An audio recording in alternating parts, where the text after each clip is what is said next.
Muy bien, nos metemos entonces, como lo habíamos anticipado, Albino, tema de seguridad o inseguridad, como lo quieras llamar, políticas de seguridad pública o situaciones de inseguridad que se registran constantemente en la provincia de Buenos Aires, y vamos a invitar a un referente o a alguien que se plantea como referente en estos temas, que es la diputada por la provincia de Buenos Aires de aquí de La Plata por Juntos por el Cambio, Carolina Píparo. ¿Qué tal, Carolina? ¿Cómo te va? Buenas tardes. Hola, ¿cómo están? Bueno, bien, ahí estaba planteado el tema. No sé, podemos empezar por la cuestión general. En los últimos días, el recrudecimiento de los temas de inseguridad. ¿Qué es lo que están haciendo ustedes? ¿Cómo se están planteando ustedes desde la legislatura ante las acciones o ante la gestión del gobierno bonaerense del Ministerio de Seguridad? La realidad es que por lo menos desde mi bloque siempre hemos estado a disposición para colaborar en un tema que sabemos que faltaba mucho, pero entendemos que también se está retrocediendo, que tenemos poca información. Me parece que como siempre digo, esto es un problema también que se deben plantear los dos ministros. Tal vez en nuestra ciudad están mucho más cerca, trabajando mucho más cerca del ministro de la provincia, del ministro Berni, y más alejados de lo que es la nación. Pero esto tiene que ver con que están alejados claramente Berni y Frederick. Nosotros tenemos muy poco apoyo, por ejemplo, de las fuerzas federales a la hora de evitar las tomas. Solamente 24 gendarmes hay custodiando algunas de las tierras. Y esto es insuficiente, y entendemos que nuestros intendentes, los intendentes de nuestro espacio, cuando también se planteó el despliegue de fuerzas en todo el conurbano y en las zonas más afectadas, tuvieron que ir directamente a hablar con Frederick. Yo considero que los planes y las políticas criminales se plantean sobre todo con los secretarios de seguridad municipal, como por ejemplo el nuestro, ¿no? Con Darío Gandulia, que está haciendo esfuerzos enormes, y me parece que sí o sí las tres áreas tienen que estar plenamente en contacto: nación, provincia y cada municipio con sus particularidades. Ahora, diputada, ¿en qué se basa, digamos, usted para decir que ha retrocedido? Porque usted decía, nosotros reconocemos que efectivamente había cosas para hacer, pero en este tiempo se ha retrocedido, sobre todo considerando que la provincia admite que hay un recrudecimiento de hechos de inseguridad en la provincia de Buenos Aires, pero remarca esto de que todavía están un 20% por debajo de las estadísticas en relación al año pasado. Claro, cuando se supone que estamos todos acatando, o la gran mayoría acatando un aislamiento. Esto es lo que preocupa. Y lo que preocupa, en particular me preocupa a mí, es el crecimiento de la violencia en el delito. Esto creo que es lo que está aumentando considerablemente. Una violencia absolutamente innecesaria, muchísimas entraderas en nuestra ciudad a adultos mayores, en nuestra ciudad y en el resto del conurbano. Eso me preocupa la vulnerabilidad de las víctimas y la violencia innecesaria. Ustedes saben, hace 2 semanas en nuestra ciudad no solamente robaban, sino también violaban a una mujer de 89 años. El caso de Jorge Ríos, el jubilado, donde le entraron 3 veces en la misma noche de a 5 personas. Creo que hay una violencia que de alguna manera está apañada por un mensaje que creo que tiene que ser claro: el que las hace las paga, que haya una política tan clara como la hubo. Como digo, que faltaba mucho, pero sí esto se traducía claramente en la reducción, por ejemplo, de homicidios. Y cuando hay un Estado presente, lo que hay es menos violencia también en los barrios. También estamos viendo muchísimos homicidios en ocasión de venganza. Y también estamos viendo, a mí me preocupa, no en sí el caso de Jorge Ríos, que creo que claramente fue una víctima y es muy difícil estar en ese lugar, pero no sé si ustedes están viendo la cantidad de imágenes de vecinos que por ejemplo, detienen a un ladrón, y la verdad que la violencia con la que se están manejando, eso es una clara ausencia del Estado, porque una vez que uno ya detuvo un ladrón y somos 15, bueno, habría que esperar a la policía.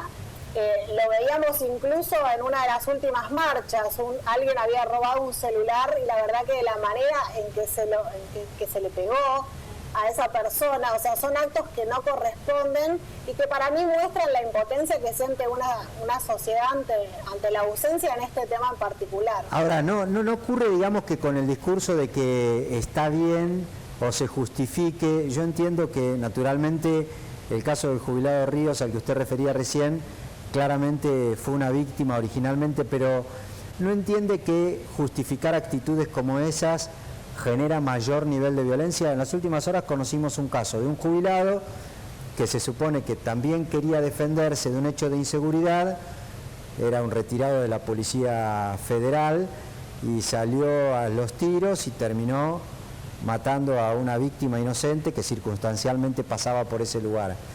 ¿No habría que atemperar un poco la reacción frente a hechos de esa naturaleza para no generar esta sensación de que vale todo? No, para mí no es un vale todo. Para mí hay situaciones donde claramente no se pueden evaluar, digo yo, desde este sillón mirando, porque inevitablemente lo que a uno le sucede en esos momentos, y yo siempre cuento lo mismo, es una situación de mucha adrenalina en el cuerpo cuando uno sufre ese tipo de delitos, ese tipo de tortura previa a lo que es el delito y tortura posterior a lo que es un robo.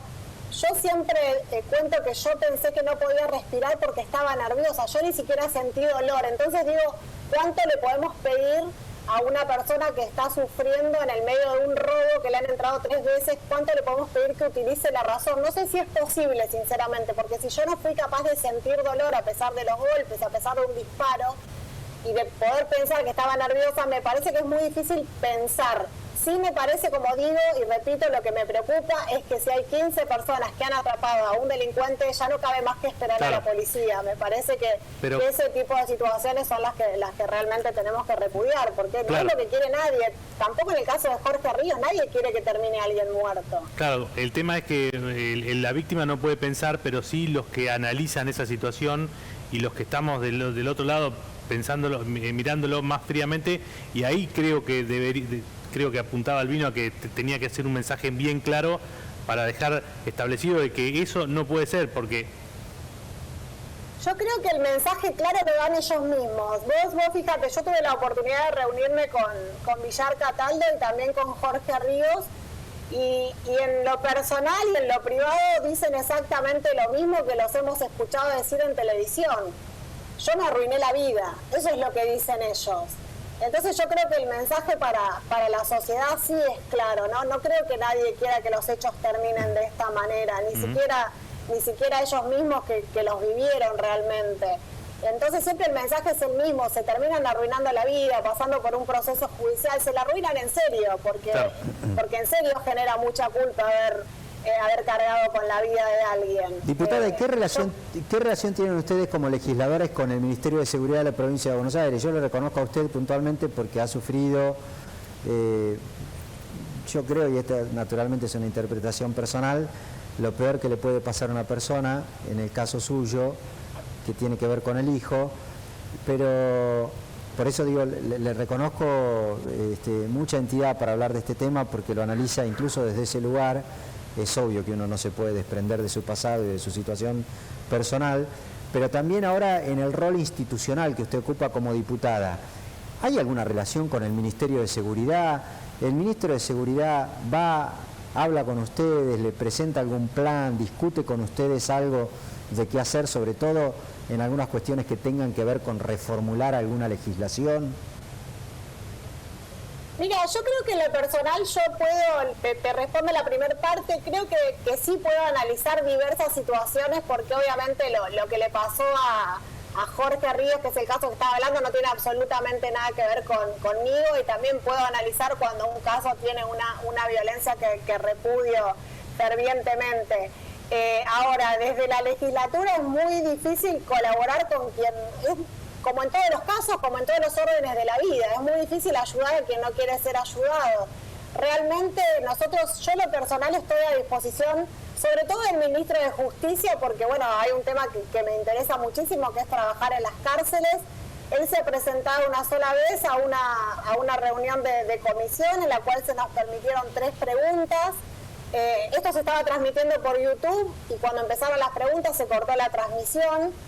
En ese sentido nosotros estamos a disposición del ministro de Seguridad también, con quien no tengo relación, con Alac sí he tenido relación, hemos intercalado mensajes, pero ahí te doy un ejemplo, la ley de víctimas que había un acuerdo para que salga hace más de 3 meses. Él propuso que antes de que salga esa ley hagamos una mesa de diálogo. Bueno, yo todavía estoy esperando la convocatoria a esa mesa. Obviamente estoy a disposición de cualquiera de los dos porque es un tema que a mí me interesa y cualquiera de mis compañeros está a disposición. Estamos esperándolo al ministro Berni, estuvimos esperándolo también durante todo lo que fue la búsqueda de Facundo. Queríamos saber por qué no a la recompensa, por qué no se ofrecía esto, por qué no se ponía a disposición de la justicia. Todo lo que podemos hacer obviamente son propuestas, pedidos de informes. Sobre todo me interesaría que el ministro nos cuente una de las cuestiones que preocupa, es el cambio de los móviles. Los móviles tienen una vida útil de 9 meses, todavía no los han cambiado, no hay licitaciones. ¿En qué se va a usar el dinero? Y sí estoy muy alerta obviamente del plan que dijo el presidente que iban a presentar, el Centinela 2, y a disposición para trabajar desde lo municipal y desde la legislatura. Diputada, usted hizo una mención como al pasar y en el medio se han conocido ahora algunos detalles, alguna supuesta controversia con este tema del tratamiento en la legislatura bonaerense de lo que se llama la ley de víctima. Porque al parecer, no sé, usted nos podrá confirmar si usted se ha enterado, se habría intentado colar o meter por ahí junto con eso un plan para reformar el Código Procesal Penal en la provincia de Buenos Aires que permitiría o que habilitaría alguna interpretación sobre la posibilidad de que no haya presos con prisión preventiva por más de 2 o 3 años. Digo, ¿qué hay de eso y qué es lo que ustedes saben, conocen? O si efectivamente se va a tratar, no se va a tratar, ¿cómo está la situación esa? Sí, la ley de víctimas en la Cámara de Diputados, ustedes saben que nuestro gran obstáculo es la Cámara de Diputados, en el Senado somos mayoría, ese compromiso no se cumplió, por lo tanto se intenta presentar un proyecto en espejo, se presentó un proyecto en espejo, el cual se está tratando en comisiones en el Senado. En principio había un acuerdo y parecía que el Frente de Todos iba a acompañar este proyecto y sobre la última comisión presentaron un despacho en minoría que es un proyecto, un borrador que andaba dando vueltas, yo lo había leído pero no estaba presentado formalmente, que supuestamente sale del Ministerio de Justicia. Los diputados dicen que el despacho es de ellos en colaboración con el Ministerio de Justicia. Lo que pretende ese despacho básicamente no es... Las prisiones preventivas deben ser por 2 años, o sea, es lo que corresponde, no puede ser más de 2 años. Es como el caso de Lázaro Báez, todos queremos saber si es culpable, si es inocente. 4 años de prisión preventiva es un exceso para cualquiera. Lo que pretende ese proyecto es que no haya directamente prisiones preventivas, o sea, que tenga que estar justificado hasta por demás, diría yo, cuando hay casos que sí merecen una prisión preventiva. Por ejemplo, un asesinato, o sea, merece una prisión preventiva porque sí constituye un delito. Tienen que ser... Yo leí el proyecto y lo primero que se me ocurrió es que tenía que ser más o menos un asesino serial para estar en prisión preventiva. Pero Carolina, ¿qué tiene que ver con la ley de víctimas? ¿Iba a ir emparentado? Exactamente, eso es lo que no tiene que ver. Claro, o sea, la ley de víctimas ¿qué es? Es una adecuación que lleva 9 hojas. Ese es mi proyecto. En el Senado se le agregó algún convenio con el Colegio de Abogados para que se pueda acceder a algún abogado en forma gratuita. Y ellos ponen en minoría, modifican otros artículos que no tienen absolutamente nada que ver con la víctima. Entonces lo que nosotros decimos como espacio político es, hagan un proyecto, si es para tratar prisiones preventivas, y pongámosle el nombre, prisión preventiva o modificación del artículo tal del Código Procesal de la provincia. No lo colemos con la ley de víctimas, porque no tiene absolutamente nada que ver. Pero usted que dice que habla con el ministro Alac, ¿le preguntó si efectivamente esa es la idea que tiene él como ministro? Porque usted decía recién que no sabe, que los diputados dicen que no, que en realidad lo elaboraron ellos. No, yo lo que digo es que estoy a disposición. Él obviamente se puso a disposición el día que la persona que me dispara hace algún tipo de hostigamiento por redes.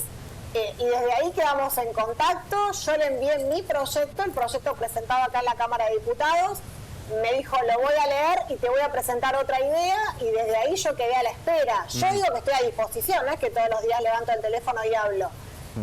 La realidad es que ahora quedé a la espera yo le he escrito y me he puesto a disposición, más que eso no puedo hacer. Básicamente la ley de víctima, ¿qué contempla? Básicamente, básicamente la ley, o sea, acá también hay que ser autocríticos, porque nosotros estuvimos por lo menos yo acá estuve 2 años como siendo diputada oficialista y tenía el proyecto, y nosotros lo que fuimos es a un código procesal entero. Era un código procesal entero que contenía la ley de víctimas y contenía, entre otras cosas, por ejemplo, que una víctima pueda apelar a un juicio por jurado. Hoy no existe esa posibilidad, entre muchísimas otras cosas. Y el proyecto de ley de víctima en sí es una adecuación a la ley nacional. Es una adecuación en el Código de Procedimiento y en el Código de Ejecución, que lo único que dice es que en todo el proceso la víctima va a tener que ser oída. Como ya lo dice a nivel nacional, como ya lo dice el Código Penal a nivel nacional. Lo dice la Ley de Víctimas a nivel nacional, y lo que dice en su último artículo es que las provincias deben adecuar sus códigos procesales y de ejecución. Eso es lo único que tiene mi proyecto, es la adecuación. Y hay muchos jueces que ya la aplican, porque no está prohibido aplicarla. Ustedes saben que a mí me llamaron por la ley de víctimas en el caso de Silva. El tema es que hay otros jueces que no la aplican, y que la Corte en definitiva dijo que sí, que los legisladores deben adecuar ambos códigos. Eso es lo único que hay que aprobar, porque no menoscaba los derechos de los delincuentes. Sí me parece que son 2 proyectos separados de lo que están hablando el Frente de Todos hoy. Diputada, usted tiene un compromiso con el tema de la situación carcelaria, cosa que a mí me resulta siempre interesante, porque naturalmente el servicio penitenciario está íntimamente relacionado con la situación de la seguridad, entre otras cuestiones porque hay un nivel de reincidencia que cada vez es mayor, dicen los especialistas, y hay mucha discusión acerca de lo que se debería hacer y no se hace en el servicio penitenciario. ¿Qué le propuso usted al ministro cuando dijo que había tratado de consensuar con él algún estudio del servicio penitenciario? ¿Qué cree usted que hay que hacer en la provincia de Buenos Aires? Lo primero que nosotros presentamos fue, ante las liberaciones masivas, propusimos las carpas sanitarias y el uso de los espacios comunes que hoy nos están usando, como por ejemplo las aulas talleres, que ustedes saben que en algunas penitenciarias son muy grandes, y los Zoom, que son las salas que utilizan para visitas, que hoy nos están utilizando. Lo que habló el ministro sobre todo es de rever el narcomenudeo, o sea, de qué manera tratar a las personas que son adictas, y que no sean esas personas adictas que tal vez sí han entrado en la venta de la droga, tratarlas desde otro lugar. Y yo estoy de acuerdo en un proyecto en ese sentido, pero la verdad hasta acá fue eso nada más. Y sí me parece que en las cárceles lo que falta, el gobernador anunció 1.500 nuevas plazas. Durante toda la gestión de María Eugenia Vidal se hicieron 3.000 plazas, pero creo que eso tiene que tener un acelerador de parte, sea de quien sea. Las plazas son escasas en las cárceles, en la provincia específicamente de Buenos Aires, no es una situación a nivel país. Creo que tenemos que construir cárceles modelos. Como siempre digo, para mí la de Campana es modelo, no solamente porque la vi, sino porque vi cómo estaban sus internos.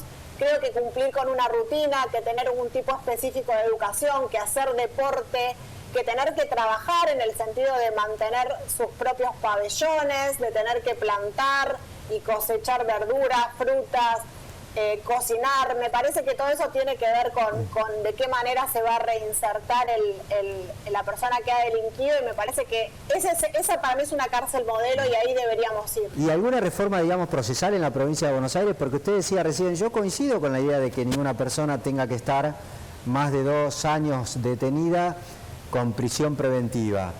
Y la verdad es que es una sospecha, por ahí usted me dice que no es así, en todo caso vale la respuesta. Yo creo que si se cumpliera con ese mandato que está establecido en los códigos de procedimiento, en el sentido de que no pueden excederse las prisiones preventivas por más de 2 años, las cárceles no estarían como están. Hoy por hoy, a nivel general, insisto, es una especulación, no sé si efectivamente esto puede demostrarse o no. ¿A eso cómo se lo resuelve? ¿Con alguna reforma judicial en la provincia de Buenos Aires? Yo creo que obviamente hay que... Todo lo que era el trabajo del mapa judicial me parecía muy importante porque tenía que ver con reforzar los juzgados. Había juzgados con 1000 causas y 30 personas y había juzgado con 3 causas y 30 personas. Entonces, esto estoy diciendo como una exageración, no existía uno de 3 causas solamente, pero esa era la relación. Entonces, todo lo que era el mapa judicial estaba apuntado a reforzar los juzgados con mayor necesidad de personal. Eso me parece importantísimo. El segundo punto que me parece importante, nosotros votamos, por ejemplo, la policía judicial y todavía no tiene presupuesto la policía judicial. Yo creo que eso aceleraría muchísimo los procesos judiciales, que haya una policía específicamente para pero la policía judicial delito. estaba de antes de la gestión de ustedes en la provincia de Buenos Aires y tampoco se avanzó mucho, que digamos. Está desde el 94 en realidad, está con la nueva... Pero votada, digamos, ya estaba incluso antes del procurador Falvo. Yo recuerdo que lo hablamos en su antes momento, de Contegrán. Exactamente, con la procuradora Falvo, y existía ahí alguna dificultad que ella incluso... La verdad que la dificultad siempre es la misma, el tiempo de capacitación a una policía, pero hay que empezar, o sea, y en eso me parece que sea quien sea, hay esto digo, las cárceles, la policía judicial, son cuestiones que sí le modifican la vida a la gente. Lo que Falvo nos decía en algún momento dice, no termina siendo atractiva para nadie, porque como resulta que es por 2 años nada más, nadie calificado... Para los jefes de lo que sería la policía judicial. Para los jefes, judicial. exactamente. Había que tener Nadie calificado deja de hacer lo que está haciendo para meterse y darle cuerpo a esta fuerza y demás. Y ella presentó en algún momento alguna reforma para atender esa situación que imposibilitaba en términos reales poder constituir esa fuerza, más allá de que hubiese un compromiso de avanzar, y sin embargo me parece que nunca se discutió eso en la legislatura.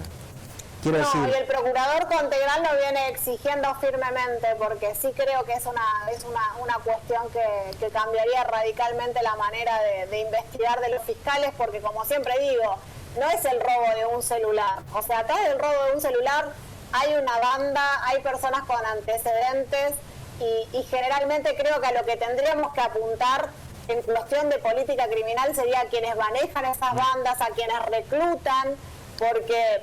El día, por ejemplo, de las saligueras bancarias, bueno, un día le tocaba ir a Moreno, otro día le tocaba ir a la persona esta que finalmente fue acusada, no recuerdo el apellido, fue acusada y no estaba, pero otro día le tocaba a él. Entonces digo, hay jefes de bandas, hay bandas y generalmente ustedes también lo saben, hubo jueces investigados por causas, hubo fiscales, hay jueces, bueno, Melazo.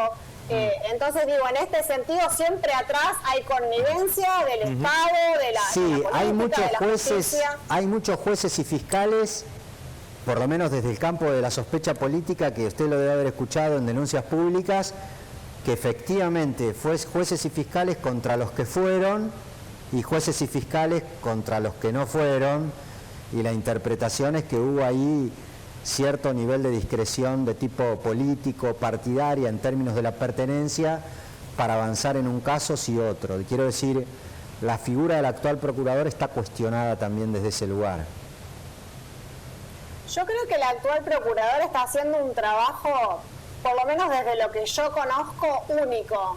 Nosotros hoy conocemos los números del delito a través de la procuración. Creo que ha transparentado como nunca se ha hecho la procuración, y no solamente la procuración en sí, sino los datos específicos de qué delitos estamos sufriendo. De hecho, de cuántos delitos estamos hablando hoy lo sabemos desde la procuración de la provincia. Eso es relativo, diputada, porque el año pasado no difundió esas estadísticas. Casualmente en un año electoral la procuración no difundió las estadísticas. ¿Cómo no? Sí, todos los años se difundieron. No, hasta donde incluso ahora difunde la baja esta que hablás vos, la difunde la procuración. ¿De qué manera? No lo tengo acá impreso, pero todos los años se publicaron las estadísticas de la procuración. Bueno, puede ser que sea una mala información mía, pero hasta donde yo sé, se publicó ahora, antes incluso del semestre, que habitualmente suele ser la vara con la que se mide el corte, pero no el año pasado, pero puede ser, asumo que haya sido tal vez una confusión que yo tengo. Para mí tengo casi la certeza de que el año pasado no se publicaron. Pero bueno, sí, incluso ahora muestra esta baja de la que estás hablando la muestra claramente la procuración. Ahora sí, 2019-2020, sí. Ahora sí. Estoy segura porque yo estoy muy atenta de los datos justamente de procuración. ¿Por qué? Porque La aplicación seguridad de provincia va directamente ahí la denuncia, que me parece importante que este gobierno continúe con esa política, porque en general la gente no quiere denunciar cuando es un celular, no tiene ganas, y está bueno que siga existiendo esa aplicación porque creo que hace a lo que es el mapa del delito de cada municipio. Bien, Carolina Píparo, diputada provincial de La Plata por Juntos por el Cambio, muchísimas gracias por habernos atendido este ratito y bueno, seguiremos seguramente en contacto y cuando termine todo esto la podemos invitar aquí a nuestros estudios. Ojalá, gracias, un beso grande a los dos. Bueno, gracias, diputada. Bueno, la diputada que tiene muchísima entidad para hablar del tema. A mí me gusta mucho escuchar, porque obviamente en el rol que ella tiene en términos de representación institucional, hoy por hoy, realiza una tarea desde ese lugar, pero no podemos, o yo por lo menos no puedo soslayar, que es alguien que habla con entidad acerca de la inseguridad, por el caso que todo el mundo conoce, que le tocó sufrir a ella personalmente y a su familia. Exactamente, hace 10 años, hace unos días hizo 10 años, el 31 de julio del año 2010 fue. Así que bueno, ahí estaba, entonces nos quedaban muchos temas como siempre, pero bueno, lo seguiremos viendo en otras emisiones. El próximo martes, ¿te parece? Ahí está, dale, vamos. El próximo martes, como siempre, aquí en la pantalla de Infocielo TV. Chao, hasta entonces.